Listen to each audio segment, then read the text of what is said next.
নমস্কার, অর্পিতা দিনপঞ্জিতে সবাইকে স্বাগত জানিয়ে আবারও চলে এলাম।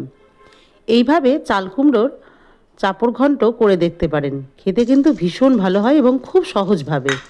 আগের দিন রাত্রেই আমি মটর ডাল খানিকটা ভিজিয়ে রেখেছিলাম, 1 বাটি মতো ভিজিয়ে রেখেছিলাম। ছোটো বাটির চাল কুমড়োটা মিডিয়াম সাইজ ছিল, তাই মটর ডাল ভেজে মিক্সির মধ্যে ভালো করে পেস্ট করে নিলাম। পেস্টটা যাতে খুব চিকন না হয়, তাতে যত একটু মোটা থাকলেই, মানে একটু ডালটা ভাঙা ভাঙা থাকলে তাতে খেতে বেশি আমার মনে হয় ভালো লাগে।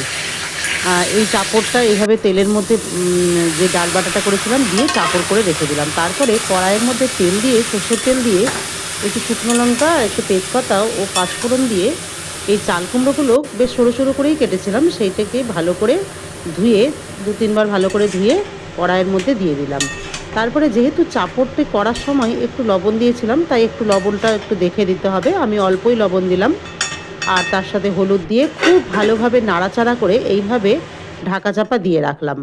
বেশ খানিকক্ষণ ঢাকা দেওয়ার পরেই চাল কুমড়োটা নরম হয়ে গেল। তারপরে আগে থেকে তৈরি করা যে ডালের চাপড়গুলো ছিল সেটি আস্তে আস্তে দিয়ে দিলাম।